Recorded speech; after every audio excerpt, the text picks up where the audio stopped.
último vídeo a gente chegou a uma afirmação forte. O altar não representa Cristo. O altar é Cristo. Mas isso abre uma pergunta inevitável. Por que existe um altar? Porque se você pensar bem, a gente não precisa de um altar para fazer uma reunião. Não precisa de um altar para ouvir uma palestra. Não precisa de um altar para cantar. Então, por que o altar está no centro da celebração litúrgica? E a resposta é simples. Porque sem sacrifício não existe altar. O altar existe por causa de uma coisa: entrega. O altar só faz sentido quando alguém se oferece. E na missa, quem se oferece é Cristo. A gente precisa recuperar isso com urgência. Porque a missa não é só uma refeição, a missa não é só uma reunião, a missa não é só um momento de comunhão.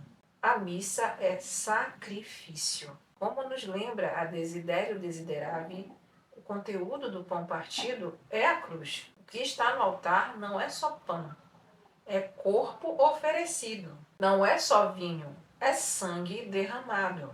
A missa não repete a cruz, mas torna presente o sacrifício da cruz. O mesmo Cristo, a mesma entrega, o mesmo amor. Só que agora de forma sacramental. E isso muda tudo.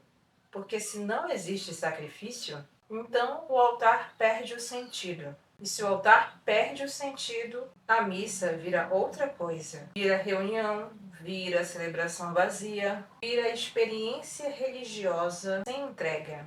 E talvez seja por isso que tanta gente participa, mas não se transforma. Porque a gente quer a comunhão sem passar pela entrega. A gente quer a presença de Cristo sem passar pela cruz. A gente quer o consolo sem passar pelo sacrifício. Mas não existe altar sem sacrifício. E não existe vida cristã sem cruz. Toda vez que você se aproxima do altar, você está diante de um amor que se entrega. E esse amor não te convida só a olhar.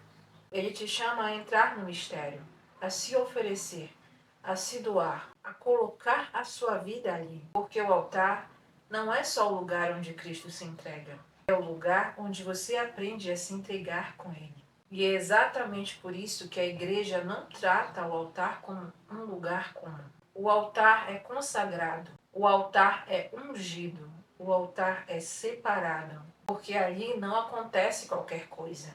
Sem sacrifício não existe altar. E sem altar não existe missa.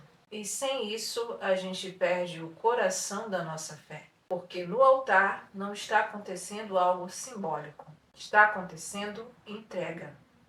A pergunta é: você está só assistindo ou está se oferecendo junto?